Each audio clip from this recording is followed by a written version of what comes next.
안녕하세요. 저는 10년이나 된 인연을 얼마 전에 끊고 두 딸과 새로운 삶을 살고 있는 40대 여성입니다. 저에게 결혼 생활이라는 것은 소소한 즐거움을 뛰어넘는 시집살이였다고 말하고 싶네요. 저희 가족만으로 본다면 그리 나쁘지는 않았습니다만 아무래도 결혼을 하면 시댁이 생기잖아요. 시집을 간 어느 여성도 자유로울 수는 없으니 말이죠. 저 또한 처음에 결혼을 앞두고 상견례를 했을 때 시라는 것이 주는 압박감을 뼈저리게 느끼게 됐어요. 저와 남편은 소개로 만난 게 아니라 우연한 기회에 함께하게 되어 사랑을 키운 그런 연애를 했어요. 그래서 그런지 남편에 대한 저의 애정은 생각보다 컸어요. 남편의 아버지가 교수에다가 어머니도 고상한 분이라는 걸 알고 나서 저는 저의 마음을 접어보려고도 애썼지만 그게 잘 되지 않더라고요. 제가 왜 마음을 접으려 했냐고요? 당연히 저의 집 사정과 정반대의 집안이라 부담감이 컸거든요. 결혼이라는 게 고만고만한 사람들끼리 하는 게 가장 좋은 법이잖아요.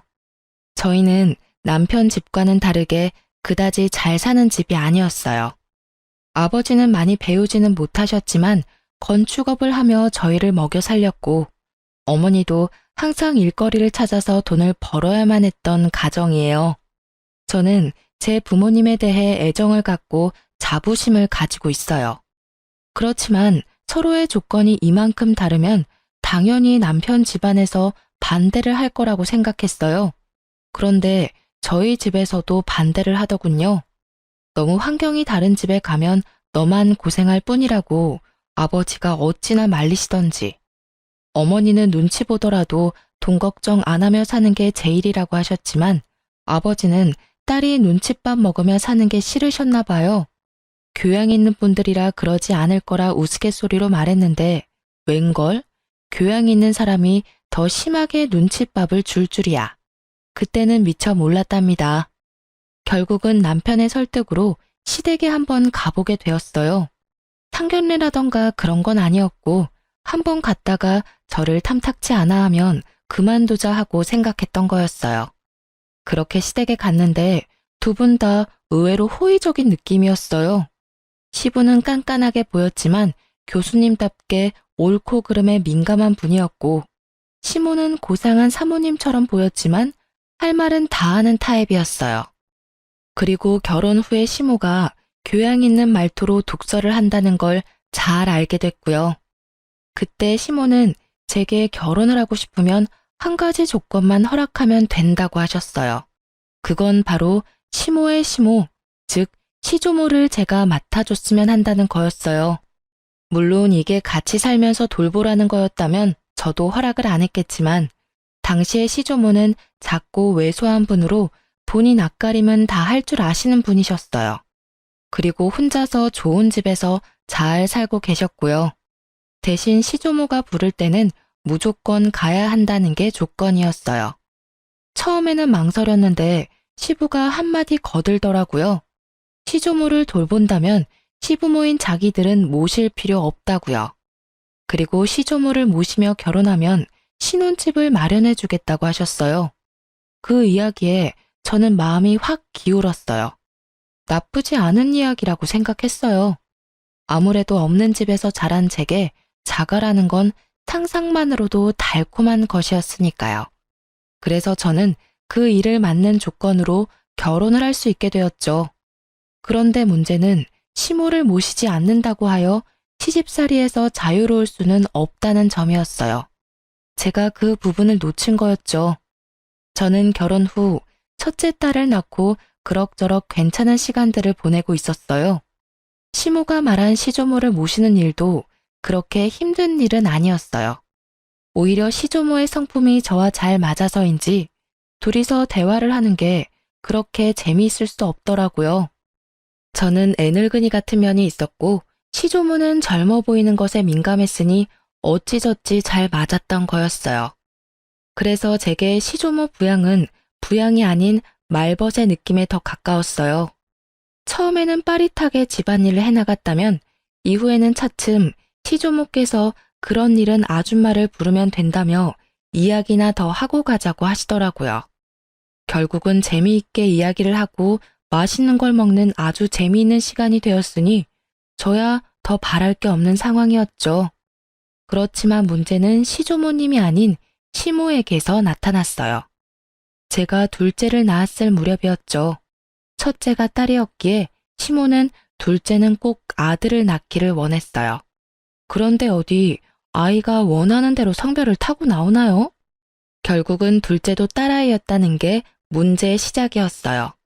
저는 당시에만 해도 그렇게 심각하게 느끼지 못했어요. 그런데 시부모가 산부인과에 왔을 때 뭔가 잘못됐다는 걸 느꼈어요. 바로 밝은 시부의 표정과는 다른 차가운 시모의 표정 때문이었어요. 시부와 남편이 맛있는 걸 사오겠다며 나간 사이 시모가 제게 말하더군요. 첫째 때는 첫아이라 그러려니 했는데 두 번째까지 딸인 건 좀 너무하지 않니? 어떻게 넌 아들 하나를 못 낳아? 정말. 내가 남편 때문에 금팔찌를 사오긴 했다만 솔직히 네가 감히 이걸 받을 자격이 있는지는 너 스스로 생각해봐. 그리고 딸 낳고 조리할 생각은 하지 말고 보름 뒤에 집에서 김장하니까 그때 꼭 와서 거들고 가거라. 보름 뒤요? 애가 아직 어려서 다른 데 맡기기가 힘든데 올해만 좀 봐주시면. 봐주긴 뭘 봐줘? 내가 심하다고 생각하니? 아니야, 네가 나한테 너무한 거지. 어떻게 내리 딸만 낳을 수 있어? 아들이 없으면 우리 집 재산은 누가 지내? 저는 시모의 말에 할 말이 없었어요. 제가 잘못해서가 아니라 어이가 없어서요. 이 말도 안 되는 언행에 어디를 어떻게 어디서부터 지적해야 할지 알 수가 없었으니까요. 시부와 시모가 돌아오니 시모는 제게 언제 그랬냐는 듯 조리 잘하라며 덕담을 하고 돌아가시더군요. 참으로 가증스러운 모습이었어요. 저는 참다 못해 남편에게 말했어요. 어머님이 보름 뒤에 김장할 때 나더러 오래. 나 몸도 안 좋은데 김장까지 하면 진짜 반은 죽을지도 몰라. 설마 일 시킬 리가 있겠어? 산후조리 잘하라는 분인데. 그냥 손녀 보고 싶은 마음에 당신을 부른 거겠지. 일한다 생각하지 말고 갔다 와. 첫째는 내가 봐줄까? 진짜 그럴까? 근데 어머님이 아들 원하셨는데 딸 낳아서 많이 실망하시던데 그 부분에 대해서 들은 건 없어? 아니, 설마. 요즘 세상이 어떤 세상인데 딸 아들 구별해. 나는 아들보다는 딸이 더 좋아. 벌써부터 애교가 철철 넘치잖아. 남편이 딸을 좋아하니 마음을 굳게 먹었어요. 보름의 시간이 지나고 저는 일복을 입고 집을 나서려 했어요. 그런데 남편이 일하라고 시키지는 않을 거라며 편한 옷 입고 가라고 하더군요. 결국은 인부복을 원피스를 입고 시댁에 갔는데 김장이라더니 일할 사람은 저와 시모뿐이더라고요. 동서가 오기로 했는데 아예 코빼기도 보이지 않고요. 게다가 제가 흠칫 놀란 건 시모가 지독한 감기에 걸려서 콜록대고 있었기 때문이었어요. 어머님, 감기가 심하신 것 같은데 김장은 다음에 할까요? 이 상태로는 어머님도 더 힘드실 것 같고. 절인 배추를 벌써 준비했는데 어떻게 뒤로 미뤄? 무조건 오늘 하고 치러야 해. 그리고 나는 아파서 일 못하니 네가 알아서 해놔. 저 동서는 혹시 오늘 언제 온다고 해요? 둘째는 오늘 안 와. 걔는 몸이 안 좋다고 해서 쉬라고 했다. 그렇게 됐으니 얼른 시작해라. 내내 콜록거리는 시모 앞에서 저는 인상도 쓰지 못한 채 홀로 김장을 해야 했습니다. 정말로 거짓말 하나도 안 보태고 평소보다 몇 배는 더 고되고 힘든 작업이었어요. 결국은 혼자서 배추와 사투를 벌인 끝에 김장이 끝났고 집에 돌아온 저는 근육통으로 저녁 내내 앓아야 했어요. 그리고 그 다음날부터는 열이 오르는 바람에 아이들을 안아보지도 못하고 병원까지 다녀왔어야 했죠. 시모에게 옮은 감기가 어찌나 독한지 아이들을 안아볼 수도 없게 막더라고요. 제가 애들을 볼 수 없으니 결국 남편이 애들을 떠안게 됐고 그 때문에 남편은 남편대로 애 둘을 보느라 힘든지 은근히 제 탓을 하더라고요. 아니, 도대체 어디서 감기로 옮아온 거야? 갓난쟁이 돌보면 집에 딱 붙어 있어야지. 당신 김장 갔던 날 평소보다 늦게 들어왔던데 어디 다른 데 가서 있었던 거 아니야? 산후조리 해야 할 사람이 몸 관리를 어떻게 하길래 감기에 걸려? 머리 아프니까 나한테 뭐라고 하지 마. 내가 가고 싶다고 했어? 오라고 한 건 어머님이고 등 떠민 건 당신이야. 그리고 그 감기균이 어디서 옮아온 건지 가르쳐 줄게. 어머님이 감기 걸리셨더라고. 동서도 불참한 상태에서 나 혼자 김장하느라 정말 죽을 뻔했거든? 어떻게 몸조리도 안 끝난 사람을 불러서 일을 시켜. 당신한테 말하기 힘들어서 말 안 했는데 어머님이 나 둘째 낳고 무슨 소리 했는지 알아? 딸 낳고 무슨 산후조리 하냐고 혼내시더라. 그리고는 김장 오래잖아. 아들 못 낳은 게 내 탓이야? 내 탓이냐고. 그게 사람을 이렇게 못 살게 굴 이유가 되는 거야? 결국 저는 터져버렸고 그 이야기를 들은 남편은 깜짝 놀라더니 그 길로 씩씩거리며 시댁에 전화를 하더군요. 어머니, 어쩌자고 출산한 지 보름밖에 안 된 사람을 불러다가 김장을 시킨 거예요. 그것도 혼자서 했다는데 대체 무슨 생각이신 거냐고요? 지금 집사람 아파서 몸도 못 가눌 정도라고요. 그것 때문에 지금 제가 얼마나 고생하고 있는지 알기는 아시냐고요. 걔가 아픈데 왜 네가 고생을 해? 며느리 좀 바꿔봐라. 너한테 일 시키는 거면 내가 한 소리 좀 해야겠다. 어머니가 지금 제 일을 만들어주고 있잖아요. 어머니가 집사람한테 옮긴 감기 때문에 집사람이 애를 못 보잖아요. 이제 막 보름 된 둘째 감기라도 옮으면 어머니가 책임지실 거예요? 엄마가 애를 못 보니 저라도 애를 봐야 할 거 아니냐고요. 결국 시모는 별말 못하고 전화를 끊었죠. 솔직히 입이 10개라도 할 말이 없을걸요? 그러게 면역력 떨어진 산모를 왜 데려오냐 이 말이에요. 그렇게 1차로 이야기가 끝난 줄 알았는데 감기가 가라앉고 나서 시부가 저희 부부를 시댁으로 불렀어요. 저는 남편과 시댁으로 갔는데 시부의 표정이 아주 무시무시하더라고요.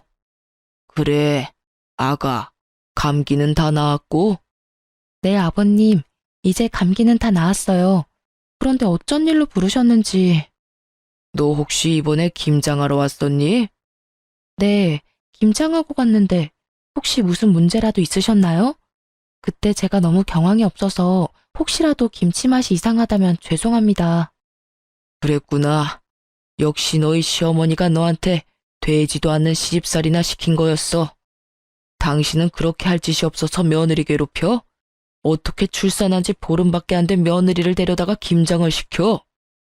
아니, 딸 낳고 뭐가 자랑이라고 미역국을 끓여 먹고 팔자 좋게 산후조리를 해요. 옛날 같았으면 당장 나가서 일할 상황이라고요. 그리고 며느리 둘이 다 안 하겠다는데 그럼 김장은 뭐 나 혼자 해요? 그럼 며느라가 김장은 누구랑 같이 했는고? 저 혼자 했어요. 동서도 그날 안 왔거든요. 어머님도 기침 감기 때문에 계속 콜록거리고 계셔서 제가 일을 다 해야 했어요. 어머님이 그날 다 해야 한다고 하셔서. 어이구, 맨날 나가서 교양 있는 척은 혼자서 다 하더니 이거 봐. 당신이 그렇게 중요하게 여기는 교양과 상식에 출산 직후의 여성을 김장에 막 부려먹어도 된다고 하든 조선시대에도 이렇게까지는 안 했을 거야. 게다가 감기에 걸려서 콜록거리면서 어떻게 애를 봐야 할 사람을 불러서 감기로 옮기도록 할 수가 있어. 상식이라고는 어디다 갖다 처박아 놨길래 이런 사달을 만들어? 결국 시부가 화를 내고 시모에게 사과하라고 했지만 시모는 절대로 미안하다 한마디를 안 하더라고요. 뭐 저도 사과받을 생각이 없기는 했어요. 그걸 보고는 시부가 저에게 미안하다며 사과를 하시더라고요. 그때 저는 앞으로도 시모와는 이렇게 대면대면 거리 두고 살기로 작정했어요. 그렇게 다짐하고 나니 그 뒤로부터는 시모에게도 할 말은 하게 되더라고요. 그렇게 시모와의 사이가 악화되고도 그럭저럭 5년을 더 살았어요. 그동안에도 시모는 저에게 날카로운 눈총을 보내기도 했어요. 그리고 추석이 지난 공휴일에 친정에서 연락이 왔어요. 딸, 빨리 병원으로 와. 너희 아버지 아파서 지금 병원에 왔는데 나 혼자 무서워서 못 있겠어. 왜, 무슨 일인데 병원이야? 너희 아버지가 갑자기 숨이 잘 안 쉬어진다고 해서 병원 응급실에 왔는데 뭐가 안 좋나 봐. 의사들 얼굴이 심각해. 전화를 받으면서 옷을 후다닥 갈아입은 제가 병원에 도착했을 때 친정엄마는 거의 무너져 있었어요. 폐암 4기에 간이며 콩팥이며 뇌까지 전이가 다 된 상태라고 하더군요. 결국 수술은 불가하고 항암과 방사선으로 여명을 조금씩 늘리는 수밖에 없다고 하더라고요. 입원실에 들어간 아버지는 본인의 상태를 어느 정도 짐작한 듯 보이더라고요. 그리고 더 이상 치료에 희망이 없음을 느끼셨는지 집으로 가고 싶다고 엄청 떼를 쓰셨어요. 마음 같아서는 계속 병원에 두고 싶었지만 집이 보고 싶었을지도 모른다는 생각에 엄마와 저는 아버지를 집으로 데려왔고 가족 모두가 함께 하기로 했어요. 그래서 남편과 시조모에게도 미리 말을 했어요. 며칠이 될지 몇 주가 될지는 모르겠지만 친정에서 당분간 지내겠다고요. 물론 아이들은 데리고 가기로 했어요. 손녀들 얼굴 보면 아버지께 희망이 조금이라도 생기지 않을까 하는 마음에서 데리고 간 거였어요. 아버지가 너무 좋아하시더라고요. 병원에 있을 때보다 훨씬 얼굴이 좋아 보였어요. 물론 몸 상태는 안 좋으셨지만 마음이 편안해 보이는 게 보여서 저도 좋았죠. 그렇게 한 사흘쯤 됐을까요? 그때 시모가 급한 일이 있으니 시댁에 좀 오라더라고요. 아버지의 상태가 그리 좋지 않아 거절하려고 했는데 시모가 무조건 와야 된다는 거예요. 그만큼 중요한 일이 뭐가 있나 생각해봐도 전혀 생각이 나지 않으니 결국은 잠깐 갔다 오기로 했어요. 시댁에 갔더니 동서가 집에 와 있더라고요. 동서는 보름 전 출산을 하고 이제 막 조리원에서 나온 상태였거든요. 처음에는 설마 시모가 동서의 산후조리를 해주려나 하는 생각을 했어요. 동서는 시모가 원하는 아들을 낳았거든요. 그럴 수도 있을 거라고 생각했는데 제 예상은 완전히 빗나갔어요. 왔으면 빨리 네 동서 수발이나 들어라. 넌 뭘 하느라 집에 없어? 하긴 딸만 둘 낳은 네가 이렇게 아들 낳은 동서 얼굴 보는 것도 민망하겠지. 그래도 이럴 때는 네가 솔선수범으로 와서 도와야 하는 게 맞는 거 아니니? 동서의 아들을 품에 안고 어르는 것을 보니 우리 아이들 태어났을 때가 생각나더라고요.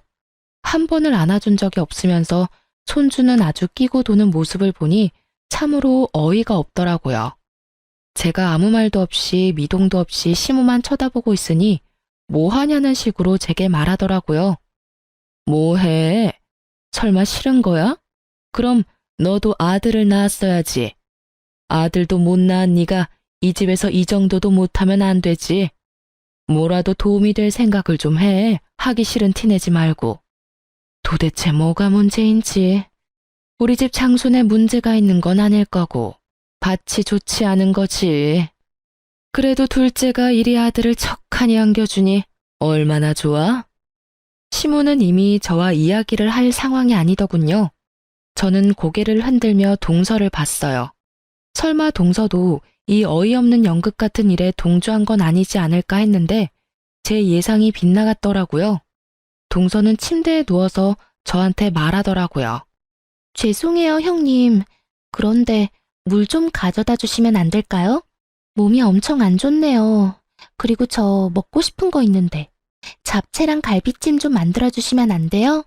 몸이 아직 안 풀려서 그런지 몸에 좋은 음식들이 막 먹고 싶네요. 실실거리며 시켜 먹으려는 동서를 보니 아주 배알이 뒤틀리더라고요. 출산 후 딱 보름, 저는 그때 김장을 하고 있었죠. 이런 극진한 수발 같은 거 받아본 기억도 없는데 정말 화나더라고요. 위독한 아버지 놔두고 여기 오게 만든 것도 열받았어요. 중요한 이유도 아닌 그저 동서의 산후조리를 위해 제가 가족과 보낼 수 있는 유일한 시간을 뺏겼다는 것이 너무 열받는 일이었거든요.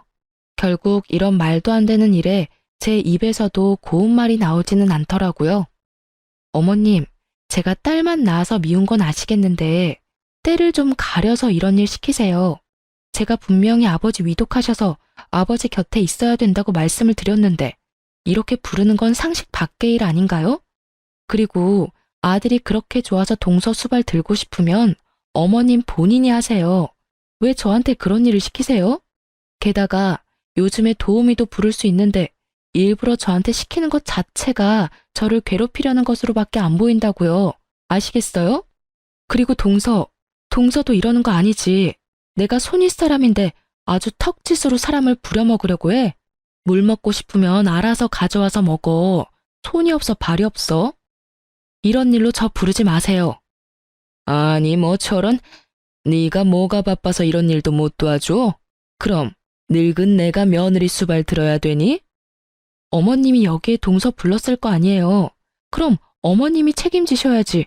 왜 이제 와서 애먼 사람한테 난리래요? 다 됐고 저 이제 부르지 마세요. 그렇게 말하고 나오는데 친정 엄마에게서 전화가 왔어요. 절대로 듣고 싶지 않았던 소식, 바로 아버지의 임종이었어요. 결국은 저는 시모의 이런 상식 밖의 행동 때문에 아버지의 임종조차 지키지 못한 딸이 되었어요. 그게 너무 원통하더라고요. 그렇게 계속 있었는데 가시는 길 배웅을 못하다니. 그래도 장례는 치러야 하잖아요. 그래서 마음을 다잡았어요. 시모의 일은 접어두고 이 장례식을 잘 치러야겠다는 생각만을 하고 있었는데 제 불붙은 가슴에 기름을 끼얹은 일이 다시 일어났어요. 이번에는 아예 대참사 수준의 사건이었죠. 아버지 장례 때 시부는 병원에 입원 중이었어요. 그래서 시모만 장례식장에 왔는데 제게 봉투를 주시더라고요. 봉투를 챙겼는데 딱 5만 원이 들어있더라고요. 따로 부의금을 낸 것도 아니고 제가 받은 게 시댁에서 우리 집에 보내는 부의금인데 5만 원. 그런데 이 5만 원에 화가 난 게 아니었어요. 제가 화가 난 건 시모의 말 때문이었죠. 시모는 제게 5만 원의 부의금을 건네더니 차가운 목소리로 말하더라고요. 사돈어른께서 가시는 길이 참 마음이 아프시겠네. 아들도 못 낳는 딸 낳아두고 저 세상 가는 마음이 어떻겠어? 그리고 어떻게 꼭 돌아가셔도 이렇게 남의 경사 때 돌아가시는지 모르겠어. 우리 집 손주 태어난 거 아시고 질투나셔서 일찍 그렇게 되신 건지도 모르지. 안 그러니? 이게 초상집에 와서 할 말인가요? 괜찮니? 라는 말 한마디라도 좋았을 일인데 여기까지 와서 그런 말을 하다니. 저는 시모의 말이 저를 향한 욕이 아니라 친정아버지에 대한 모욕으로 받아들였어요. 결국 장례식이 끝나고 꾹꾹 눌러 담았던 화를 남편에게 가서 풀었어요. 어머님, 도대체 나한테 왜 그러시는 거야? 당신 장례식장에서 어머님 봤어? 또 무슨 일 때문에 그러는데? 엄마 그러는 거 하루 이틀 일도 아니잖아. 그냥 당신이 참고 좀 넘어가면 안 돼? 아니, 당신은 왜 내가 잘못했다는 식으로 말해? 어머님이 오늘 장례식장에 오셔서 꼴랑 부의금 5만 원 주고 가셨어. 그러면서 나한테 뭘 하시는 줄 알아? 몰라. 모르겠고 듣고 싶지도 않아. 그리고 부의금 5만 원이 어때서? 돈 때문에 난리치는 거 보니 정이 다 떨어져. 엄마가 장례식장까지 간 정성이 있는데 설마 돈 적게 냈다고 뭐라 하는 거야? 너 진짜 그러는 거 아니다. 힘들 때 와주는 게 고마운 거지. 내가 돈 때문에 그러는 거라고 생각해? 아니라고. 내 말 좀 들어보고. 됐어. 듣고 싶지도 않으니까 그만해. 너만 힘든 일 있는 것도 아니고 나도 더 이상 당신이랑 엄마 둘이서 투닥거리는 거 듣기도 싫고 받아주기도 싫어. 문제 생기면 둘이서 알아서 풀어. 불가능에 가까운 걸 요구하는 남편놈을 보며 저는 이놈의 집구석이 아주 꼬라지도 보기 싫어졌어요. 그렇지만 바로 이혼이라는 단어를 내뱉지는 않았어요. 다른 사람들에게 시모가 제게 한 일들을 모두 까발려주고 싶었거든요. 그래서 모두가 모이는 날만 기다렸습니다. 냉랭한 제 모습을 보던 남편이라는 작자는 아예 저에 대해 신경도 쓰지 않더군요. 시모와 제 사이에서 끼이는 것도 지겹다나요? 완전한 해결책을 바란 것도 아닌데 남편의 그런 행동은 저를 정떨어지게 만들기 충분했어요. 그리고 추석이 되었어요. 저는 작심을 하고 어른들에게 드릴 용돈 봉투를 만들었습니다. 시조모에게는 50만 원을 넣고 시부의 봉투에는 30만 원, 그리고 시모의 봉투에는 5만 원을 넣어서 드렸어요. 역시나 봉투를 받은 시모의 얼굴이 확 상하더군요. 고상함을 추구하며 항상 무표정한 표정을 짓는 시모의 그 일그러진 표정만 봐도 기분이 한결 나아지더라고요. 이거 봐. 얘는 이래서 안 된다니까. 너 설마 시아버지, 시조모님 봉투에까지 이런 장난친 거 아니지? 이게 뭐야, 애들 용돈도 아니고. 네 동서는 봉투에 50만 원 두둑히 넣어왔던데 넌 꼴랑 5만 원 넣어왔어? 나이가 들면 나이가 든 행동을 해야지. 너보다 어린 우리 둘째 며느리가 뭘 보고 배우겠니? 윗물이 맑아야 아랫물이 맑다는데 너희는 어찌 된 게 이렇게 정반대야? 집에 도움이 되는 일을 못했으면 이런 날 부모님 기쁘게 해드릴 노력 같은 건 아예 없고. 아들아, 너 장가 잘못 갔어. 참 모질다 싶은 말들만 골라 하더라고요. 그래서 저도 따박따박 말해줬죠. 그럼 동서는 아버지 돌아가시면 50만 원 드리겠네요? 동서는 좋겠어. 이렇게 좋은 시어머니도 두고. 근데 어머님, 제가 생각이 없어서 5만 원 넣었겠어요? 어머님이 제 아버지 돌아가셨을 때 장례식장에서 5만 원만 주셔서 그렇게 담았을 뿐이에요. 어머님이 하신 그대로 돌려드렸는데 뭐가 문제인지 잘 모르겠네요. 제 이야기를 듣고 있던 시부가 깜짝 놀라더니 시모에게 따지더라고요. 이게 무슨 소리야, 당신? 내가 준 돈 200만 원은 어쨌어? 장례식장 갈 때 내가 봉투에 넣어준 돈. 시부가 나서서야 시모의 표정이 살짝 당황하더라고요. 그렇지만 여전히 뻔뻔한 고상함을 무장한 채 한마디도 지지 않고 역같은 소리를 짓거리더군요. 아니, 아들도 못난 며느리예요. 아무리 사돈 어른이라도 그만큼 받을 만한 이유가 없죠. 이 집안에 도움될 만한 일을 얘가 한 적이 없는데 왜 우리가 돈을 그만큼을 써야 해요? 그 이야기를 들으니 딱 감이 오더라고요. 시모 혼자 이 모든 일을 벌였구나 하고요. 여보, 그만 좀 해.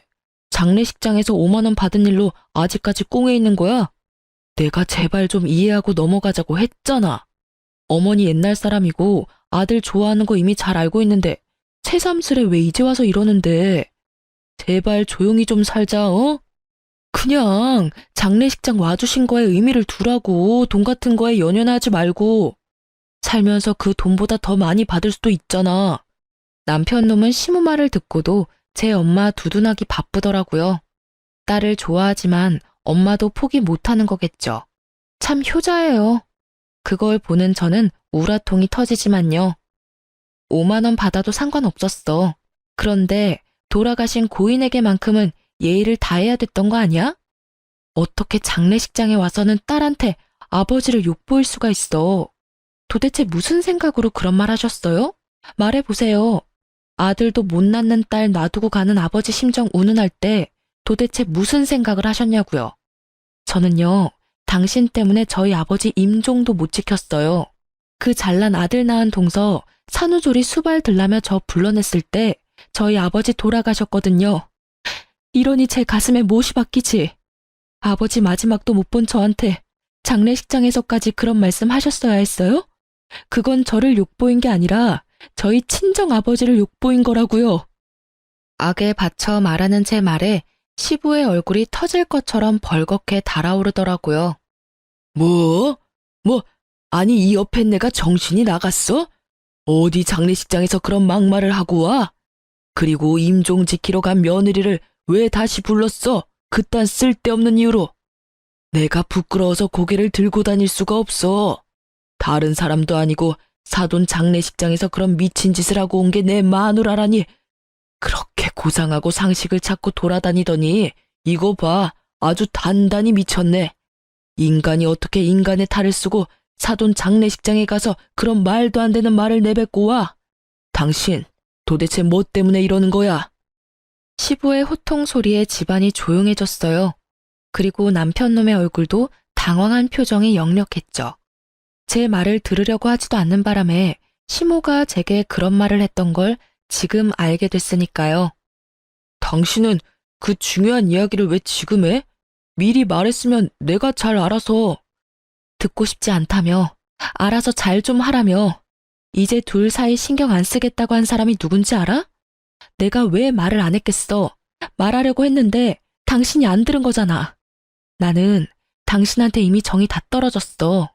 이야기를 들을 준비조차 안 된 사람하고는 같이 못 살아. 그러니까 우리 이혼해. 갑자기 무슨 이혼이야? 다시 생각해봐.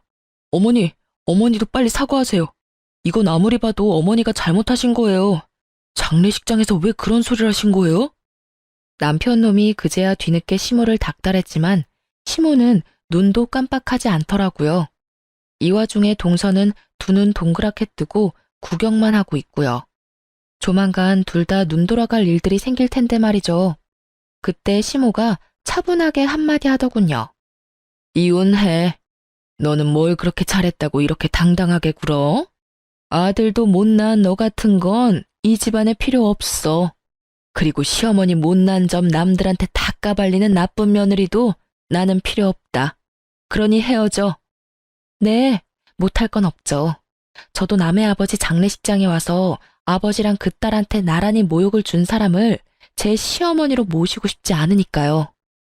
저는 그렇게 말하고 말 한마디 없이 이 상황을 지켜보던 시조모에게 가서 말했어요. 할머님, 죄송해요. 제가 이제 돌봐드리지 못할 것 같아요. 다른 사람을 찾아보시는 게 좋을 것 같아요. 이제까지 잘 대해주셨는데 너무 죄송하고 또 죄송한 마음뿐이에요. 이렇게 끝을 맺게 돼서 제 마음도 너무 안 좋고. 저의 이 말에 그제야 시모 얼굴이 새파랗게 질리더라고요. 그리고 덩달아 동서의 얼굴도 팍 일그러졌어요. 그 얼굴을 보는데 어찌나 통쾌하던지 이제야 눈치를 챘나 봐요. 여태껏 저한테만 맡겨두고 아예 기억 속에서 삭제시켰는지 저와 결혼할 때 한 약속은 머릿속에서 사라졌었나 봐요. 시조모가 아직까지도 이 시가의 재산을 꽉 쥐고 있는데 시모가 아무리 대단해도 시조모에게는 찍소리도 못하거든요. 제가 이혼을 하면 당연히 제가 하던 일은 시모의 일이나 동서의 일이 될 테니 그제야 둘 다 아차 싶은 표정을 지은 거겠죠. 그래, 절이 싫으면 중이 떠나는 게 맞다. 그러면 남은 사람 중에 누가 나를 돌볼 거냐? 애미 너냐? 아니면 둘째 손주 며느리가 볼 거냐? 그런데 선임자가 워낙에 잘해줘서 말이지. 그만큼 못해주면 있던 것도 다 날아갈 것 같은데 괜찮겠니? 시조모의 말에 두 사람 다 얼굴이 새파랗게 질려서는 서로에게 할 일을 미루더라고요. 그렇게 사이좋은 고부 사이가 순식간에 틀어지는 걸 보는 이 기분이 참으로 재미있었어요. 저는 남편에게 말했어요. 당신이 딸한테는 좋은 아빠인 거 잘 알고 있어. 하지만 당신 어머님이 우리 딸들을 어떻게 생각하는지 잘 알았지? 여기 둬봤자 손녀 취급도 안 해줄 것 같으니 내가 데려갈게. 제 말에 남편은 한마디도 못하더라고요. 제가 이혼을 말해도 부모가 더 소중한 사람이더라고요. 그래서 그냥 버리고 가기로 결정했어요. 제게는 두 딸만 있으면 돼요. 그렇게 이혼 서류를 보내고 생각보다 아주 완만히 이혼을 하게 됐어요. 시부가 이 모든 사건을 알고 나서는 교육자 집안의 명예가 실추되느니 좋게 마무리됐다는 인상을 주기 위해 위자료를 주고 재산 분할을 통해 합의를 하게 됐어요. 저는 분할된 재산과 친권, 양육권까지 가지고 집을 나왔어요. 하지만 그것만 가지고 두 딸과 살림을 꾸리는 건 어려운 일이기는 했어요. 그래서 많이 힘들었지만 그런 저에게 도움을 준 건 의외로 시조모였어요. 이혼이 되고 법적인 절차가 모두 마무리되고 나서 한 달 뒤쯤 시조모에게서 연락이 왔어요. 그래, 나다. 혹시 오늘 시간 되니? 우리 증손녀들 얼굴 한번 보고 싶은데 나와서 밥이나 먹고 가. 맛있는 식사해놓고 기다릴 테니까. 네가 어색하게 느낄 수도 있지만 사람 인연을 어떻게 그렇게 딱 끊을 수 있겠니? 내가 그 집에서 그나마 정을 제일 많이 가진 게 너랑 네 딸들이었는데 얼굴을 못 보니 이렇게 적적할 수가 없어. 그 말을 들으니 마음에 미안함이 생기더라고요. 제가 시모와 갈등이 생겨서 이혼을 했지 조모와 갈등이 있었던 건 아니잖아요. 그래서 딸 둘을 데리고 시조모 집으로 향했어요. 그런데 집에 들어가니 시모와 동서가 부엌에 있더라고요. 열심히 음식을 만들고 있는데 냄새를 맡아보니 제가 좋아하는 수육과 꼬막 무침이더라고요. 설마 이 사람들하고 제외시키려고 불렀나 싶었는데 시조모가 나오더라고요. 왔니? 여기 얘들은 신경 쓰지 말거라. 우리 집 일 도와주러 온 애들이야. 오지 말래도 주말마다 와서는 온 집을 헤집고 사람 마음만 불편하게 만들고 가는 것들이야. 딱 봐도 말에 가시가 돋친 것이 이들 사이에 무슨 일이 생긴 것 같더라고요. 제가 딸들과 함께 테라스로 향하자 시모의 눈이 저를 뚫어지듯 쳐다보더라고요. 제가 온 것이 무척이나 기분 나쁜지 표정이 어마무시했어요. 그렇지만 저는 손님 자격으로 온 것이니 싹 무시하고 시조모를 따라 테라스에 마련된 테이블로 향했어요. 너 앞으로 이렇게 말벗하러 올 생각 없냐? 늙은이 혼자 심심해서 안 되겠어. 그렇다고 또래들하고 놀기엔 내가 너무 정정하지 않니? 시조모의 유머와 독설은 여전했어요. 저는 웃으며 말했죠. 어차피 제 딸이 할머님의 피를 이었으니 제가 애들 데리고 만나러 오는 건 싫지 않아요. 그런데 저분들이 계시면 제 마음이 그리 편치는 않거든요. 제 마음의 앙금들이 다 풀리지는 않았고 언제 풀릴지도 모르고요. 풀린다 한들 이제 이혼해서 남인데. 그래? 그럼 네가 올 때는 저것들 안 부르면 되지. 앞으로도 시간 될 때마다 놀러와. 맛있는 거 먹자. 내가 늙어서 요양원 들어가기 전까지는 젊게 살아야 하지 않겠니? 네 하고 대답하려는데 시모가 둘 사이에 끼어들었어요. 아니 어머님, 무슨 말씀을 그렇게 하세요? 이 여자는 이미 남의 집 사람이에요. 그런 사람을 뭐 하러 부르세요? 말벗하고 싶으면 제가 사람을 고용해서. 조용. 내가 언제 너 말하라고 했어? 있는 듯 없는 듯 조용히 있다가 가라고 했지. 넌 있는 사람 간수도 못하면서 또 어디 가서 사람 데리고 올 생각이냐? 너 생각하는 건 안 봐도 눈에 훤하다. 내가 혹시 재산 증손녀들에게 넘겨줄까봐 그것 때문에 이렇게 난리치는 거 아니야? 솔직히 걱정이 안 될 수는 없죠. 두 사람이 이렇게 가까운데 저라도 이 집 재산 지켜야죠. 그 말에 시조모가 두 눈을 치켜뜨더라고요. 네가 뭔데 이 집 재산을 지켜? 시모 봉양도 안 하는 며느리가 뭘 지킨다는 거야?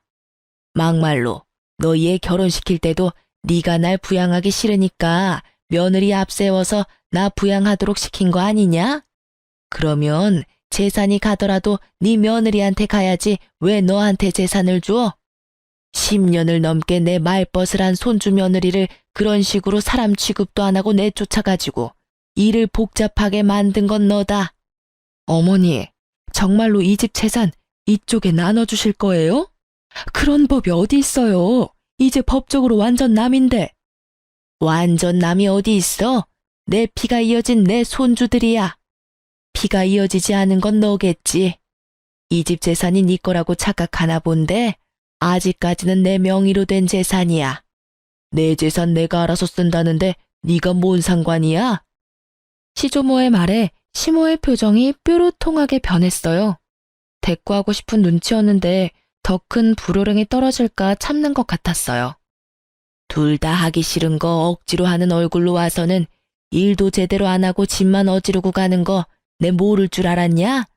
그런 주제에 재산이 탐이 나기는 나.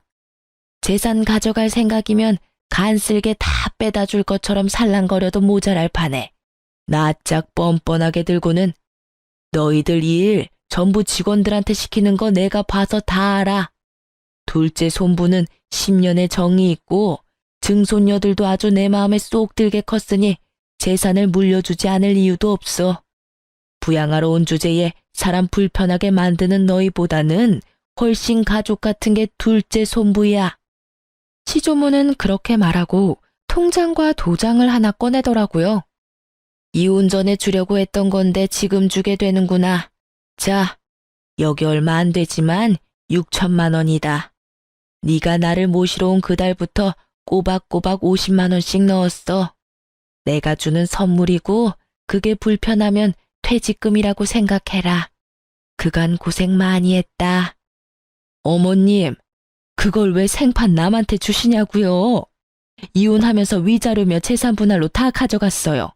그거 안 주셔도 제 살만하다니까요? 네가 기어코 내 재산을 물려받기 싫구나. 네 남편한테도 이야기해줄까? 그 말에 시모가 즉시 입 다물고 깨갱하더라고요.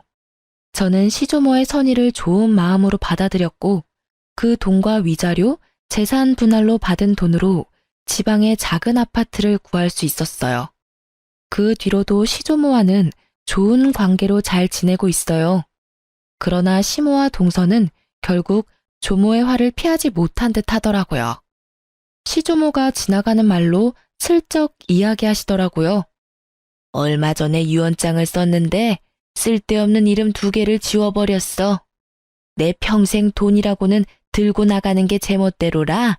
내가 마음대로 하는 게 아니라는 생각이었는데 그것들 하는 걸 보니 아주 아깝더라고.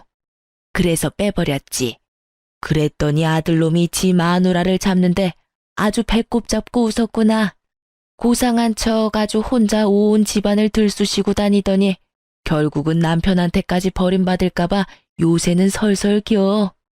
그러게 처음부터 마음을 곱게 썼으면 이런 일 없었을 거 아니니?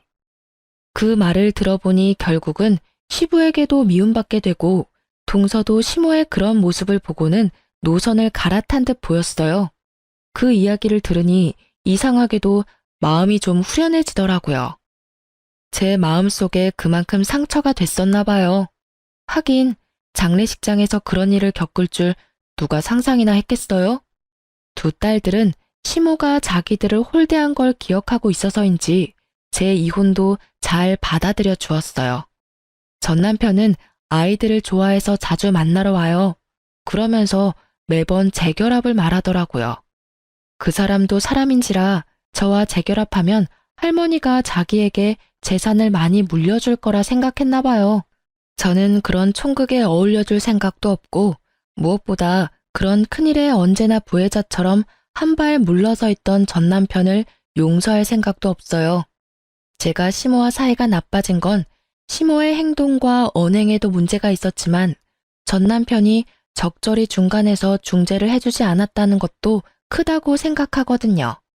그냥 이렇게 가끔 아이들을 만나러 오는 아빠 역할만으로도 저는 충분히 고맙게 생각하고 있고 딱 그뿐인 감정이에요. 저는 시모 때문에 재혼 생각은 아예 없이 그냥 살고 있어요.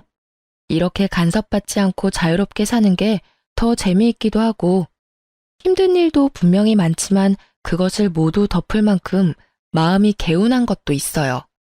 처음 이혼할 때 홀로서기에 대한 두려움이 있었는데 지금은 전혀 그런 마음이 없거든요.